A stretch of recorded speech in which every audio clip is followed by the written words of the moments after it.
The radio crackled with the third emergency alert in 20 minutes, and I turned the volume down on the Motorola.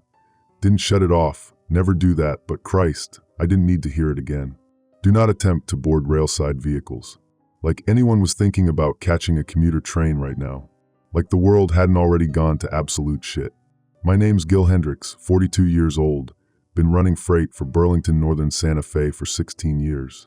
Before that I worked the yards in Omaha, my dad's territory, though he ran passenger lines back when passenger lines still meant something. He'd be proud I stuck with the rails. Or maybe he'd call me a goddamn idiot for what I was about to do. The consist behind me, that's what we call the train. The whole line of cars carried medical supplies.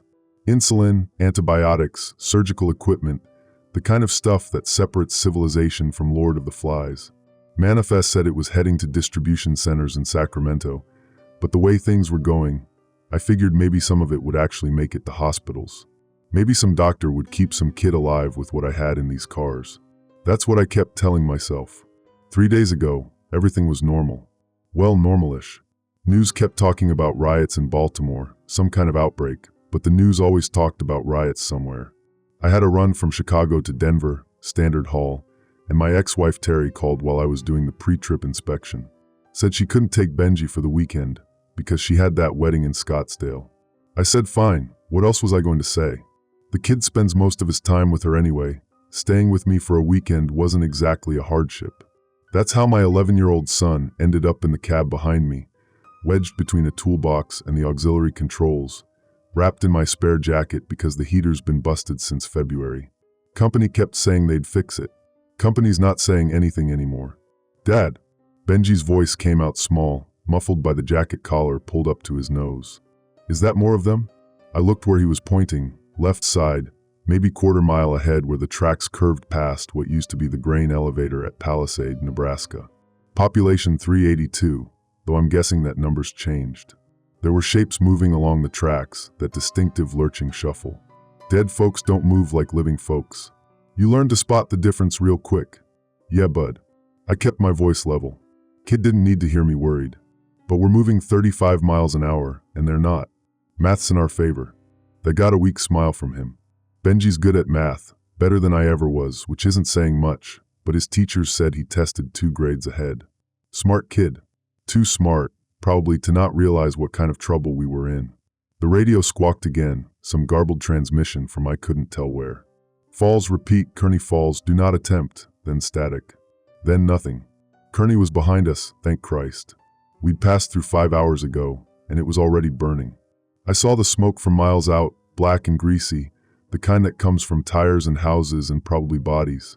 The tracks ran right through downtown.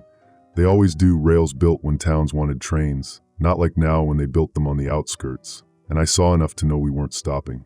People running, people falling, people getting back up wrong. Some of those people saw the train and tried to flag me down. Started running toward the tracks, yelling. I didn't slow. Couldn't slow, really, even if I wanted to. 7,000 tons of freight doesn't stop on a dime, doesn't stop on a dozen dimes, and once you lose momentum, you might never get it back. That's what I told myself while I watched them in the rearview mirror, still running after us until the curve took them out of sight. Benji saw them too. He didn't say anything, just pulled the jacket tighter. The things ahead, I refused to call them zombies, sounds too much like a movie, and this wasn't a movie, this was Tuesday. The things reached the tracks right when we did. Felt the thump thump thump under the wheels, that sick vibration like running over road debris except worse. Benji made a sound, high and scared, and I wanted to tell him to close his eyes, but I didn't. Kid needed to learn. World we were living in now, he needed to learn. They can't hurt us in here, I said instead, which was true enough. The locomotive's a -9, built in 1997 at GE's plant in Erie, Pennsylvania. I read that in the manual my first year. Memorized it for no good reason except I like knowing where things come from. Steel frame, reinforced glass, more momentum than anything on 2 legs could stop. We were safer here than anywhere. Except we were also running on diesel, and the fuel gauge said 3/4 full, and I'd already passed 2 stations I should have stopped at for refueling, because one was overrun and one was just gone. Burned to the ground, tracks torn up, like someone had decided if they couldn't use the rails, no one could. Dad, Benji again, are we going to make it? That's a hell of a question for an 11-year-old to ask. That's a hell of a question for anyone to ask. Yeah, bud. I checked the track ahead, clear for the next visible mile. Yeah, we're going to make it. I believed it when I said it. I had to believe it. The alternative. The alternative was Benji seeing his dad fall apart, and I'd already screwed up his childhood enough with the divorce, with the missed weekends, with the time I forgot his birthday because I was in the yard at Galesburg and lost track of the date. I wasn't going to screw this up. The consist included 42 cars. I'd memorized the manifest, medical supplies in cars 3 through 8, non-perishable food in 9 through 15, automotive parts in 16 through 22, miscellaneous consumer goods. That meant anything from furniture to electronics, in 23 through 35, and then grain cars and tankers bringing up the rear. 7,000 tons total, pulled by me and momentum and the last dregs of a world that used to make sense. The radio crackled again. Evacuation zones compromised, military withdrawal to static. Shoot on sight, repeat, shoot on, more static. Then silence. Military withdrawal. That was new. That was bad new. I'd served 4 years myself, Army, 94 to 98, stationed in Germany mostly, which meant I knew what withdrawal meant when it came out of a military mouth. It meant they'd lost. It meant they'd decided some territory wasn't worth holding. And if the military was withdrawing from the interior, I didn't want to think about what that meant for Sacramento, for California, for anywhere. But I kept the locomotive pointed west. Because what else was I going to do? The sun was setting behind us, throwing our shadow long across the tracks. That was good. Harder to see us coming in the dark, and the things didn't seem too bright about avoiding trains. Pun not intended, but accurate. They just stood there, or wandered around, and then thump, thump, thump. Benji was crying. Quiet, but crying. I wanted to reach back and put a hand on his shoulder, but I couldn't take my eyes off the track. So I talked instead. Your grandpa, my dad, he told me once that the railroad's the backbone of America. Said you can tell how healthy a country is by how its trains run. Japan's got those bullet trains, right? Germany's got the whatever they call it, the super fast ones. But America, we haul freight. We move the stuff that keeps things running. Medicine, food, all that. We're the circulatory system. Are we still healthy? Benji asked, and Christ, I didn't have an answer for that. We're working on it, I said, which was probably bullshit, but it was the best bullshit I could manage. The tracks ahead split. One line heading southwest toward Denver, the other northwest toward Alliance. I needed the Alliance line that would take me through Wyoming and eventually down into Nevada, where I could hook onto the transcontinental route. Company handbook said I should stop at the junction, make sure the switch was set right, follow protocol. The company handbook could go fuck itself. I blew the horn, 2 long, 1 short, 1 long, the standard crossing warning, and kept moving. Felt the switch click under the wheels, and then we were on the Alliance track, and I was committed. No turning back now. Not that there'd ever been much chance of that. The town of Bridgeport appeared out of the dark like something from a fever dream. I saw the lights first, street lights still working, gas station sign glowing, McDonald's golden arches bright against the Nebraska night. Looked almost normal from a distance. Then we got closer. The Bridgeport station was supposed to be a quick stop. 5 minutes, check the rails, make sure nothing was blocking the line. BNSF had a little depot there, combination maintenance shed and dispatch office. I'd stopped there dozens of times, knew the dispatcher by name. Leonard Bratt, 60-something, retired from the Air Force, kept a coffee maker that made the worst burnt mud I'd ever tasted. He'd been doing this job for 20 years. The office was dark. The parking lot was empty except for 3 cars, 2 of them with their doors hanging open. And there was something smeared on the dispatch office window. Dark streaks, catching the glow from the streetlights. Blood. That was blood. Stay down, I told Benji, and he didn't argue, just hunched lower behind the toolbox. I slowed, didn't stop, never stopping again if I could help it, but I slowed enough to see. The platform was covered in debris. Overturned luggage, scattered papers, what looked like someone's jacket. And shapes. 3 of them, maybe 4, lurching around the platform like they were waiting for a train that wasn't coming. One of them turned as we passed. Caught in the locomotive's headlight, I saw its face, or what was left of it. The thing wearing Leonard's dispatcher uniform, or I thought it was Leonard, couldn't be sure, didn't want to be sure. Its jaw hung wrong, and there was something dark down the front of its shirt. It started toward us, that distinctive shuffle lurch, and I punched the throttle. Diesel engine roared, wheels grabbed track, and we were moving again, leaving Bridgeport behind. Leaving Leonard behind, if that had been Leonard, if any part of the man I knew had still existed in that thing. Benji made a sound somewhere between a cough and a sob. "Don't look," I said, which was stupid because he'd already looked. "Just don't look." The radio was getting worse. More static than signal now, and what signals came through were fragmentary, desperate. Center compromised, heading to. Anyone alive in Sector 7? Lost, they're all lost, tell my. I turned it off. Couldn't take it anymore. We were alone out here anyway, alone on the rails with 7,000 tons of medicine and food that might never reach anyone who needed it. The radio wasn't going to change that. "Tell me about California," Benji said, his voice steadier now. Kid was resilient. I'd always known that. He'd handled the divorce better than I had, handled all of it better than I had. But this was something else. This was survival. "What do you want to know? Is it like they say? The ocean and stuff?" I'd never actually been to California. All my runs ended in Nevada or Colorado, and the times I'd had West Coast routes, they put me on a crew that only went as far as Reno. But I remembered pictures, postcards Terry sent from her sister's place in San Diego that one summer. "Yeah, it's like they say. Ocean's cold as hell though. Pacific's not like the Gulf. It comes down from Alaska, all that cold water. But the beaches are nice. Your aunt lives near the beach, right?" "Aunt Vicky. She's got the apartment with the balcony." "That's right. I'd forgotten that. When was the last time I talked to Vicky? 3 years ago? 4? We'll head there. Once we drop the consist in Sacramento, we'll figure out how to get down to San Diego. And, do you think Aunt Vicky's okay?" That stopped me cold. Because I didn't think about Vicky being in California, being at ground zero or close to it, being wherever the outbreak had started or spread, or whatever the hell had happened. I thought about California as a destination, as a goal, as the end of the line. I didn't think about it as a place where people I knew might already be dead. "I don't know," I said, because I couldn't lie about that. "But we're going to find out." The track curved north, following the North Platte River, and I could see fires in the distance. Scottsbluff, maybe, or Gering. Towns burning. The whole goddamn world burning. Another town ahead, Morrill, population maybe 900. The station was dark, no lights, but I saw movement. Lots of movement. The things clustered around the depot like they were waiting for something, like some dim memory told them this was where people gathered, where trains stopped. I didn't slow down this time, just kept the throttle steady and watched them turn as the headlight caught them. Faces, wrong faces, ruined faces, faces that shouldn't be moving, staring at us with empty eyes.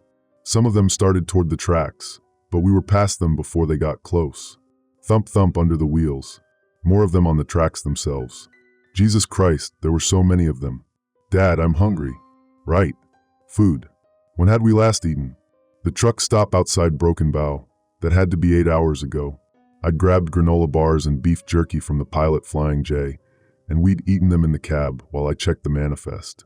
That felt like a different lifetime. "There's a cooler behind the seat," I said. "Should be sandwiches in there. PB&J, I think. Maybe some Gatorade." Benji twisted around, digging through the detritus behind the conductor's seat. The cooler had been there since my last run to Cheyenne, which meant the sandwiches were 4 days old, but I figured peanut butter kept. Had to keep. We didn't have many other options. He found the cooler, popped it open. "There's 3 sandwiches. And 2 Gatorades. And," he pulled out something wrapped in foil. "Is this cookies?" "Might be. I'd forgotten about those.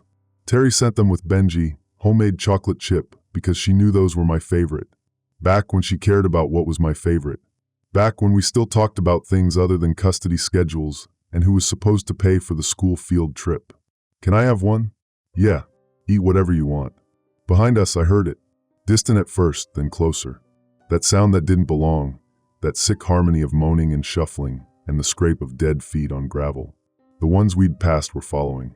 Of course they were following. We were noise, we were movement. We were the only thing alive for miles. They couldn't catch us. Simple physics. Train moving 35 miles an hour. Dead things moving maybe 3 miles an hour on a good day. Math said we'd pull ahead. But they kept following anyway. That mass of bodies lurching along the tracks behind us, getting smaller in the rear view but never quite disappearing. "They're still coming," Benji said, mouthful of sandwich. "They won't catch us." "But what if?" "They won't." I said it harder than I meant to. "We're faster, we're stronger, and we've got 50 miles of straight track ahead. They won't catch us." The radio, still off, sat silent on its mount. I wanted to turn it back on, wanted to hear something, anything, that told me we weren't alone out here. But I couldn't take more of those garbled transmissions, those cut-off messages, that raw desperation. The fuel gauge dropped to half. Still good, still plenty to make Wyoming, but I was starting to do the math in my head. 3/4 to half in 6 hours. That meant we were burning maybe 100 gallons an hour, which meant, no, that math didn't work. I was fucking it up somehow. I'd never been good with fuel calculations. That was the engineer's job on a crew run. But this wasn't a crew run. This was just me and Benji and 7,000 tons of maybe salvation pushing west through the dark. Alliance, Nebraska was supposed to be a major junction. 2 lines converging, maintenance depot, fuel station, the whole setup. I'd been through there a dozen times, knew the dispatcher, woman named Peggy Forrester, tough as nails, used to work the oil rigs in North Dakota before the fracking bust. She ran that depot like a drill sergeant, kept everything tight and efficient. We rolled in at midnight, and the depot was on fire. Not completely, just the main building, flames coming out the windows, smoke pouring into the night sky. The fuel tanks were intact, thank Christ, but the building itself was gone. And there were bodies. Not the moving kind, the regular kind. People who'd tried to make a stand, tried to hold the depot, and lost. Peggy was one of them. I saw her by the track, still holding a Louisville Slugger, head caved in on one side. Something had gotten her, gotten past her, gotten everyone. Don't look, I told Benji again, and again it was too late. The locomotive pushed through the smoke, and I saw more of them, the walking ones, clustered around the depot. They turned as we passed, started their lurching pursuit, but we were already gone, already past them, already committed to whatever came next. Benji was crying again, harder now, and I wanted to stop, wanted to hold him, wanted to tell him it would be okay. But I couldn't stop. Stopping meant dying. Stopping meant becoming one of those things. Stopping meant Terry would never see her son again, and whatever she thought of me, whatever problems we'd had, she didn't deserve that. I'm sorry, I said, and I meant it for everything, for Benji seeing this, for Peggy being dead, for the world ending while we pushed west on rails that might not lead anywhere anymore. It's not your fault, Benji said, and Christ, when had my kid gotten so mature? The tracks led us into Wyoming as the sun came up behind us. The fuel gauge read 1/4, and we still had 300 miles to go. The Laramie Mountains appeared on the horizon like broken teeth, and I knew we had a problem. The grade up through the mountains wasn't steep, maybe 2%, maybe 3%, but with 7,000 tons behind me and a quarter tank of diesel, the math was getting ugly. I'd radioed ahead to the Cheyenne Depot 3 times, got nothing but static. Same with the Laramie Station, same with the Medicine Bow relay. Either they were gone, or they'd shut down, or the whole communications infrastructure had collapsed. Probably the last one. The emergency alert system had stopped broadcasting 2 hours ago, and that was bad. That was government has fallen bad. Benji slept behind me, finally, curled up in the jacket with the empty Gatorade bottles scattered around him. Kid had stayed awake for nearly 24 hours straight before exhaustion took him. I envied him. I was running on coffee and adrenaline and spite, and the coffee had run out around Alliance. The track curved north, following an old creek bed, and I saw what was left of a town. Couldn't remember its name. Somewhere between Chugwater and Wheatland, one of those Wyoming settlements that barely qualified as a town. 20 buildings maybe, population in the double digits. Half of them were burned. The other half were empty. And there were survivors. I saw them before they saw me. 3 people, 2 adults, and what looked like a teenager, running along the highway that paralleled the tracks. Running hard, looking back over their shoulders at the mob behind them. 50 of those things, maybe more, lurching and shuffling and moaning that sick harmonic sound. The survivors weren't going to make it. Simple math again. They were tired, the dead weren't, and it was only a matter of time. The woman in front saw the train. Started waving, yelling, running toward the tracks. The man grabbed her arm, pulled her back, pointed at something ahead. Took me a second to realize what.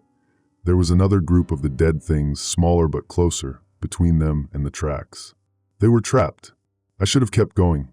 Should have maintained momentum, maintained course, maintained the mission. Get the medical supplies to Sacramento. Get Benji to safety. Get myself to California, where maybe things were better than here. That was the plan. That was the only plan that made sense. I pulled the brake. 7,000 tons of freight doesn't stop fast. Doesn't stop slow, either really, just stops eventually, after a quarter-mile of squealing brakes and grinding metal. The survivors saw what I was doing, changed direction, started running parallel to the train. "Dad," Benji's voice, groggy with sleep. "Why are we stopping?" "Because I'm an idiot," I said, which was true enough. The locomotive came to a halt, maybe 30 yards from where the survivors were. The group behind them had gained ground. 20 yards, 15, close enough that I could see their faces, or what was left of their faces. The smaller group ahead was closer, maybe 10 yards from the tracks. I grabbed the Louisville Slugger I'd taken from the Bridgeport depot. Hadn't mentioned that to Benji, but I'd grabbed it, figured we might need it, and opened the cab door. "Stay here," I told Benji. "Lock the door behind me. Don't open it for anyone except me." "Dad, don't." "Lock the door, Benji." I dropped to the gravel and started toward the survivors. The man saw me first, changed direction again, pulling the woman and the teenager with him. They were maybe 20 feet away when the first of the dead things reached the tracks. It was a woman, or had been. 50 years old maybe, wearing a Broncos jersey and jeans. Half her face was gone. She lurched toward me with her arms out, and I swung the bat. I'd never hit anyone with a bat before. Didn't know if I could. Turned out I could.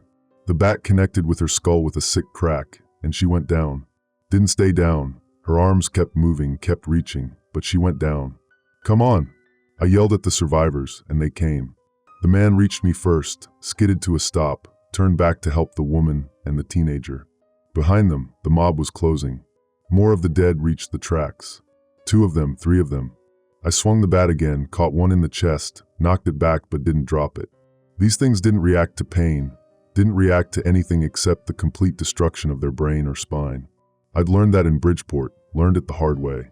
The teenager reached me, girl, 16 maybe, sobbing and terrified. I pointed her toward the locomotive. "Climb up. Door's unlocked. My son's inside, tell him I sent you." The woman came next, older, 40-something, bleeding from her arm. Thank you, oh God, thank you." "Climb," I said, and swung the bat at another dead thing. The man was last, and he was carrying something.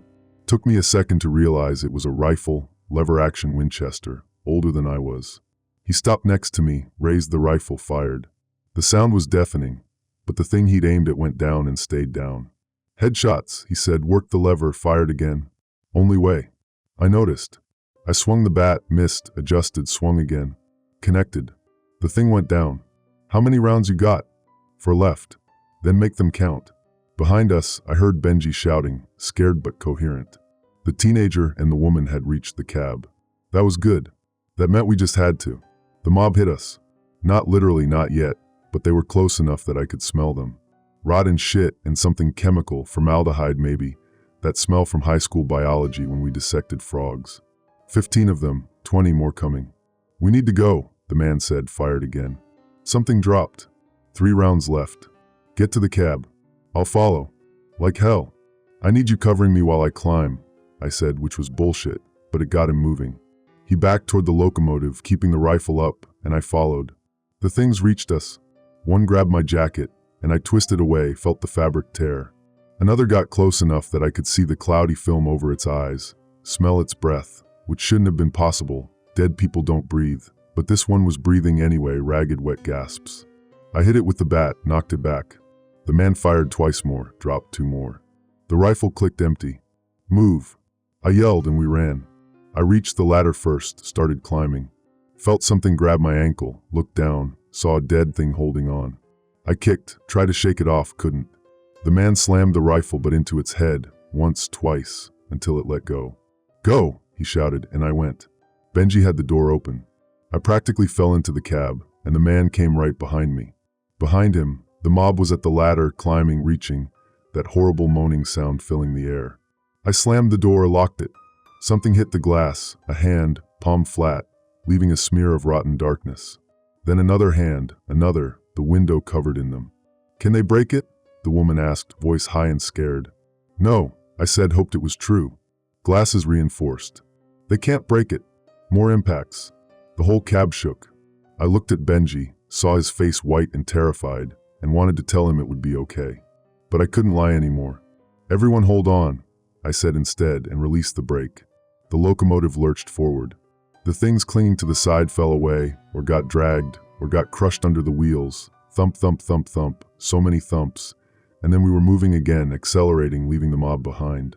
The fuel gauge read under a quarter tank. We had 200 miles to go. The man's name was Roy Fletcher, and he'd been a rancher outside Wheatland before everything went to shit. The woman was his sister-in-law Patricia, and the teenager was his daughter Kendra. They'd been running for 3 days, ever since the things overran their ranch. Cattle went first, Roy said, sitting on the floor of the cab because there wasn't room for everyone. Started acting strange, aggressive. Then they died. Then they got back up. He laughed bitter. Thought I'd seen everything in 40 years of ranching. Guess I was wrong. Patricia's arm was bandaged. Roy had wrapped it with a strip torn from his shirt, but I could see blood seeping through. She caught me looking and pulled her sleeve down. "I'm fine," she said. "Just a scratch." Roy and I exchanged a look. We both knew what just a scratch meant. We'd both seen what happened to people who got scratched, got bitten, got any of the dead things' fluids on them. It took hours, sometimes less, and then they weren't people anymore. "How long ago?" I asked, quiet enough that maybe Patricia wouldn't hear. Maybe Kendra wouldn't hear. 2 hours. Maybe 3. Roy's jaw worked. "She won't listen. Won't let me do what needs to be done." "And what's that?" He didn't answer. Didn't need to. We both knew. Benji had given Kendra the last of the cookies, and they sat together behind the auxiliary controls, not quite touching but close. Kid company, maybe, or just the comfort of someone else their age in this nightmare. Kendra was older, 16 to Benji's 11, but right now they looked about the same, just 2 scared children trying to process the end of the world. "Where are you headed?" Patricia asked. "Sacramento. Maybe San Diego after that." I checked the track ahead, clear, straight, no visible threats. Got medical supplies in the consist. Food. Stuff people need. "You think there's still people in Sacramento?" "I think there better be." The radio crackled, first sound from it in hours. I turned it up, heard fragments of transmission. "Pacific Fleet repositioning. Canadian border closed. Angeles completely. Los Angeles completely what? Lost? Evacuated? Destroyed?" The transmission cut out before I learned. Roy stood, braced himself against the controls, looked at the fuel gauge. "That's not good." "No." "How far to the next station?" "Rollins. Maybe 70 miles. And if there's no fuel there? Then we coast as far as we can and hope Sacramento sends someone." "They're not sending anyone," Patricia said, her voice flat. "No one's sending anyone. We're on our own." She was right. I knew she was right, but I couldn't say it out loud, not with Benji and Kendra listening. So I just nodded and kept driving. The sun was high now, burning down on the steel roof of the cab, and the temperature inside was rising. The broken heater didn't matter anymore. We were cooking in here, all 6 of us crammed into a space meant for 2. Sweat ran down my back, soaked my shirt. Roy had taken off his jacket. Patricia kept hers on, hugging herself despite the heat. "I'm cold," she said. Roy closed his eyes. "Fever." That was fever. 2 to 3 hours from scratch to symptoms, another 2 to 3 from symptoms to the end. We had maybe 4 hours before Patricia became one of them. "There's water in the cooler," I said. "Help yourself." Kendra found the Gatorade bottles, passed one to her aunt. Patricia drank, winced, set it down. Her hands were shaking. Benji saw it too. Pulled himself closer to Kendra, away from Patricia. Smart kid. I'd taught him to be aware of his surroundings, to trust his instincts. His instincts were telling him to get away from Patricia. The track ahead curved west, climbing the first real grade into the mountains. I felt the locomotive struggle, felt the loss of momentum. Behind us, 7,000 tons wanted to pull us backward, wanted to stop us, wanted to make us part of the stillness that had taken the rest of the country. I pushed the throttle forward, coaxed more speed from the diesel engine. The fuel gauge dropped another notch. "Roy," Patricia said, her voice thick. "Roy, I don't feel good." "I know, Patty." He moved toward her, slow, careful. "I know. Something's wrong." "Something's." She looked at her arm, at the blood-soaked bandage. Oh no. It's okay." "It's not okay." She stood, stumbled, caught herself against the wall. "It's not okay. I can feel it. I can feel something inside me, something wrong." "Dad." Kendra's voice, small and scared. Roy looked at me. I looked at the door, at the lock, at the drop to the gravel ballast rushing past below. Then I looked at Benji, at Kendra, at their faces. "The baggage car," I said. "Second car back. It's got a door, got space. We can make her comfortable there." "I'm not leaving," Patricia said. I'm not becoming one of those things. Roy reached into his jacket, pulled out something. Took me a second to realize it was a knife. Hunting knife, fixed blade, looked like a buck 119. He held it out to Patricia, handle first. Then you don't have to, he said. Patricia stared at the knife. Her hands were shaking worse now, her whole body trembling. Fever or fear or both. I don't, she started then stopped. Kendra. Baby, come here. Kendra moved toward her aunt, slow, and Roy grabbed her arm. Don't. She's my aunt. She's infected. You get too close, you'll be infected too. I want to say goodbye. You can say it from there. Kendra pulled free, moved closer anyway. Patricia held out a hand, not touching, just close, and Kendra did the same. Their fingers almost met, separated by 6 inches, and the whole gulf of what was happening. I love you, Patricia said. Tell your mother. Tell her I love her too. Tell her I'm sorry I wasn't there for whatever comes next. You'll be there, Kendra said, crying. You'll be okay, you'll. No, baby. I won't. Patricia took the knife from Roy, held it loose in her shaking hands. But that's okay. It's okay. She looked at me. Stop the train. I can't. Stop the goddamn train. I did. Felt wrong doing it, felt like surrender, but I pulled the brake and we slowed, screeched, stopped in the middle of nowhere, Wyoming. Patricia moved to the door, fumbled with the lock. Roy helped her, his face set and grim. I'll make it quick, she said. I promise. Patty, take care of Kendra. Tell her I tried to be strong. She opened the door, and the heat of the day rushed in, along with the smell of sagebrush and creosote in distance. Thank you for stopping. She jumped before any of us could say anything else. Hit the gravel, stumbled, caught herself. Started walking away from the tracks, toward the empty scrubland. She still had the knife. Kendra screamed. Roy grabbed his daughter, held her back, held her while she fought and sobbed and screamed. I closed the door, locked it, released the brake. The locomotive started moving. No, Kendra yelled. No, we can't leave her, we can't. She's already gone, Roy said, his voice breaking. She's already gone, baby. I watched in the side mirror as Patricia got smaller, walking into the nothing. She stopped maybe 100 yards from the tracks, turned to face us, raised one hand in a wave. Then she brought the knife to her throat. I looked away before she used it. Benji was crying. Kendra was screaming. Roy was holding his daughter and staring at nothing. And I was driving, because that's what I did, that's what I knew how to do. Just keep the train moving west and hope there was something at the end worth arriving for. The fuel gauge read below a quarter tank. Rollins was 40 miles ahead. We didn't make it.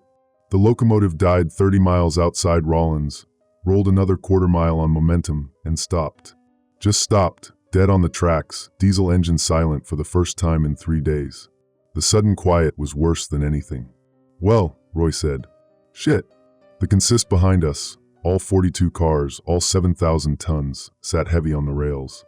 Medical supplies. Food.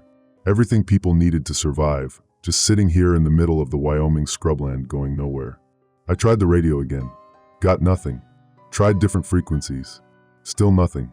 The emergency broadcast system was dead, the railroad dispatch was dead, everything was dead except us and the things outside. What do we do? Kendra asked. Her eyes were red from crying, but she'd stopped screaming. Shock probably, or acceptance. Hard to tell the difference anymore. We walk, I said. 30 miles? Roy shook his head. With 2 kids? At night? You got a better idea? He didn't. None of us did. I checked what supplies we had. 3 Gatorade bottles, half full. 2 granola bars. The clothes on our backs. Roy had his empty rifle. No ammunition, but the weapon itself might be useful as a club. I had my Louisville Slugger. Between us and Sacramento, we had about 800 miles of rail line, most of it running through country that was probably overrun with the dead. There's food in the consist, Benji said. Cars 9 through 15. Non-perishable stuff. Smart kid. I'd forgotten about the manifest. Can we get to it? Kendra asked. I thought about it. The baggage cars didn't have internal access. You had to go outside, climb up, break the seal. Doable but risky. And if we opened one car, we'd have to carry whatever we took. Couldn't exactly load up a shopping cart and push it along the railroad tracks. We take what we can carry, I said. Water first, then food. Then we start walking. Roy looked out the window at the sun, already starting to drop toward the horizon. We should wait until morning. Moving at night out here, that's suicide. Staying here's suicide too. Those things don't stop. They're behind us, ahead of us, probably on both sides by now. We sit still, we die. We move at night, we die faster. Then we die faster. I opened the cab door, felt the evening heat roll in. But at least we die trying. We raided car 12, canned goods mostly. Soup, beans, vegetables. I grabbed 6 cans, stuffed them in my jacket pockets. Roy took 4. The kids took 2 each. Not enough to last a week, but better than nothing. Then we hit the water supplies in car 14, found cases of bottled water. Took as much as we could carry. The sun was touching the horizon when we started walking. The railroad tracks stretched ahead of us, perfectly straight for miles, then curving northwest toward the mountains. On both sides, scrubland and sagebrush and nothing. No houses, no towns, no signs of life. Just us and the rails and the weight of supplies dragging at our shoulders. Benji walked next to me quiet. He hadn't said much since Patricia, since we left her behind. I wanted to tell him it would be okay, wanted to promise him California and the ocean and Aunt Vicky's apartment with the balcony. But I couldn't make promises anymore. How far have we gone? Kendra asked after what felt like hours but was probably only 1. Maybe 5 miles, Roy said. 25 to go. At this pace, we'd reach Rollins by dawn. If we didn't run into anything. If we didn't get caught by the things. If 100 different variables went in our favor. The stars came out, bright and clear in the Wyoming sky. No light pollution out here, no cities, just darkness and starlight and the crunch of our footsteps on gravel. Beautiful almost. If you ignored the context. Something moaned in the distance. We all froze. The sound came again, closer. That sick harmonic that meant dead things, multiple dead things, moving together. Off the tracks, Roy hissed, and we scrambled down the embankment into the scrubland. Crouched there in the sagebrush, trying to stay quiet, trying to stay invisible. The things appeared on the tracks behind us. 5 of them, maybe 6, lurching along the rails like they were following our path. Maybe they could smell us. Maybe they could sense us somehow. Maybe they were just moving the same direction, and we were unlucky. They passed within 20 feet of where we hid. One of them stopped, turned, looked right at where we were crouched in the darkness. I held my breath. Benji pressed against my side, and I felt him shaking. The thing tilted its head, that weird bird-like movement, and took a step toward us. Then another of them moaned, and the first one turned away. Followed its pack. Kept moving down the tracks, away from us, into the night. We waited 10 minutes before moving. Climbed back onto the tracks, started walking again. Nobody spoke. What was there to say? Rollins appeared around midnight, lights in the distance, more than I expected. Either the power was still on, or someone had generators running. Either way, it meant people. Maybe. Or it meant a trap. We should scout it, Roy said. Before we just walk in. Scout with what? We've got no radios, no vehicles, no. We've got feet and eyes and common sense. He was right. I hated that he was right, but he was.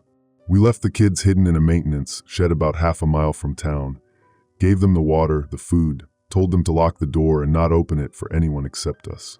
Benji looked at me like he knew I might not come back. I looked at him like I knew the same thing. I'll come back, I said anyway. Promise? I promised. Probably shouldn't have, but I did. Roy and I approached Rollins from the south, staying off the tracks, moving through the scrubland. The town was bigger than I remembered, maybe 5,000 people, spread out along the rail line and the interstate. The depot was lit up, and I could see movement. Living people movement, not dead people movement. They've got it fortified, Roy whispered. Look. He was right. The depot had barriers around it, overturned trucks, shipping containers, railroad ties. People with guns walked the perimeter. An actual defensive position. That's good, I said. That means they're organized. Or it means they're desperate. We got closer, stayed low. A voice called out from the barrier. Stop right there. Identify yourselves. I stood slowly, hands up. Gil Hendricks. BNSF conductor. Got 4 survivors, including 2 kids. We need help. Where'd you come from? Nebraska. Train ran out of fuel 30 miles east. We walked. Silence. Then, you bit? Any of you scratched? No. How do we know? You don't. But I'm asking anyway. More silence. Then the sound of something heavy moving, a gate opening. A man appeared, rifle raised, spotlight attached. He swept the light over us, checking for, what? Bite marks? Blood? Signs of infection? Just you 2. 2 more back at the maintenance shed. Kids. 11 and 16. The man lowered his rifle slightly. 11 years old. Jesus Christ. He turned, called back to someone. Let them in. But search them first. And keep them separated until we're sure they're clean. We were clean. They checked us, made us strip down to prove we weren't hiding bites, then gave us clothes that smelled like diesel and disinfectant. Took us to the depot, gave us water, actual clean water that didn't taste like plastic bottles. Your kids are safe, a woman told me. She said her name was Martinez, said she was in charge of the Rollins survivors. We sent people to get them. They'll be here in 20 minutes. The train, I said. The consist. It's got medical supplies, food, stuff you need. We know. We saw it on the tracks.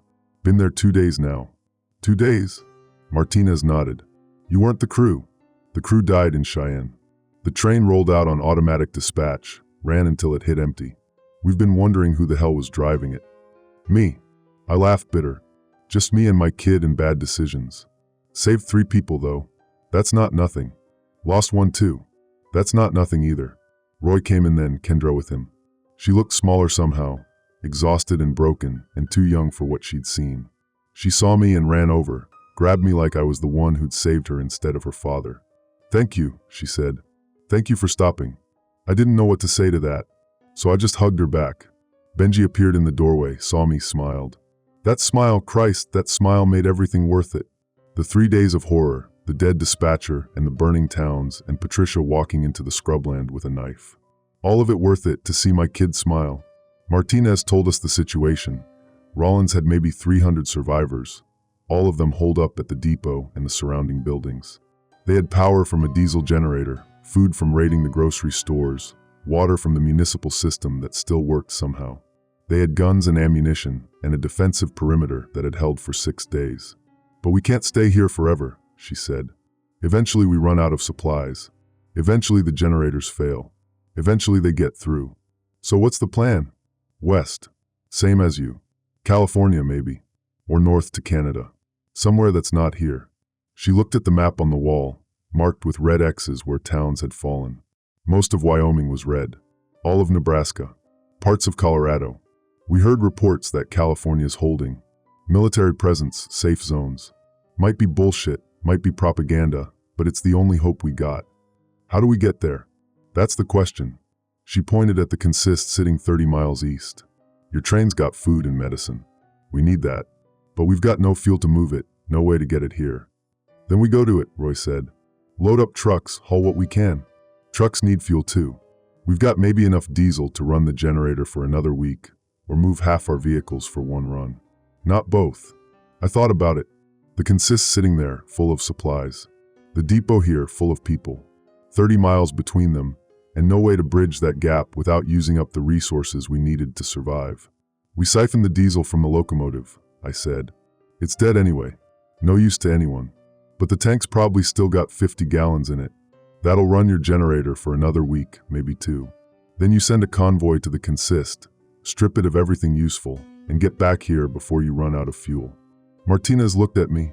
That might work. It'll work, Roy said. If we're lucky. And if we're not lucky, then we're not lucky. But we're not lucky anyway, so what's the difference? We rested that night, actual rest, in actual beds, with actual walls between us and the things outside. Benji slept next to me, curled up like he used to when he was little and scared of thunderstorms.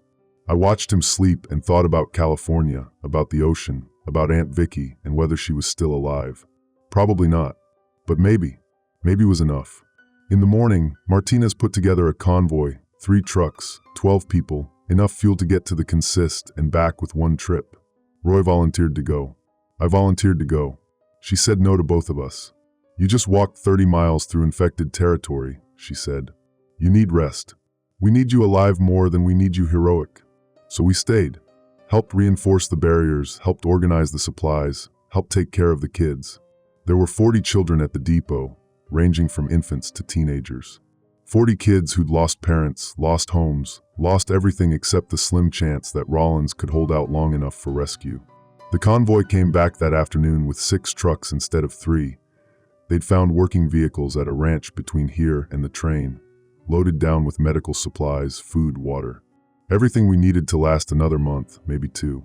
The locomotive's diesel tank was full, the convoy leader said. Someone topped it off right before everything went to hell. We got 300 gallons. 300 gallons. That was 6 weeks of generator power. That was vehicles to evacuate if we needed. That was time. Martinez looked at me. Your train might have saved us. It's not my train, I said. It's just a train. But I was lying. It was my train. I'd driven it through hell, through the burning towns and the mob of dead and the fuel crisis that should have killed us. I'd gotten Benji here, gotten Roy and Kendra here, gotten 7,000 tons of salvation here, even if I couldn't deliver it all the way to California. That night, the radio crackled to life. Not the BNSF dispatch, not the emergency broadcast. Something else. A voice, clear and strong. This is Oakland Naval Station. We are coordinating evacuation of survivors to maritime safe zones. If you can hear this message, proceed west to designated rally points. California is holding. Repeat, California is holding. The depot erupted in cheers. People crying, hugging, laughing for the first time in a week. California was holding. There was still somewhere to go. I looked at Benji, saw him smiling, really smiling. We made it, he asked. Not yet, I said. But we're going to. Martinez organized the evacuation for the next morning. Convoy west to Rock Springs, then to Salt Lake City, then to Reno. Following the rails, following the path I'd driven 3 days ago when the world was ending. Maybe it was still ending. Maybe we'd get to California and find it was gone too. But maybe not. Maybe there was still an ocean, still beaches, still Aunt Vicky's apartment with the balcony. Maybe there was still a future worth surviving for. The convoy left at dawn, 15 trucks, 300 survivors, everything we could carry. We left the depot burning behind us, set it on fire so the things couldn't use it as a rallying point. Watched the smoke rise into the Wyoming sky and thought about all the other towns burning, all the other survivors running, all the other desperate gambles for survival. Benji sat next to me in the truck bed, squeezed between supply crates and other survivors. Kendra was in the truck behind us with Roy. The convoy stretched out along the highway like a train, like my train, rolling west toward whatever came next. Dad, Benji said, when we get to California, when we find Aunt Vicky, what are we going to do? I thought about it. Thought about the ocean, about the beaches, about normalcy, about whether any of that still existed, whether any of that mattered. We're going to live, I said. However we can. Whatever it takes. We're going to live. And maybe that was bullshit. Maybe California was overrun. Maybe the naval station was a trap. Maybe we'd all be dead in a week. But for now, in this moment, rolling west through the morning light with my son next to me and the promise of safety ahead, I believed it. We were going to live. The train, my train, sat 30 miles behind us, empty now, stripped of its cargo and fuel. But it had done its job. It had carried us through the end of the world and brought us out the other side. That was enough. That had to be enough. The highway stretched ahead, following the old rail line west. Following the path that conductors and engineers had traced for 150 years, carrying freight and passengers and hope across the continent. The railroad was the backbone of America, my dad used to say. The circulatory system. Maybe he was right. Maybe the rails would survive this, would carry survivors and supplies and rebuilding when the dead finally stopped moving. Maybe in 50 years someone would drive this route and remember the trains that ran during the end times, the conductors who kept moving when everything else stopped. Or maybe not. Maybe the rails would rust and the ties would rot and the trains would sit silent forever, monuments to a world that used to make sense. But for now, we had the road. We had each other. We had West. And that was enough.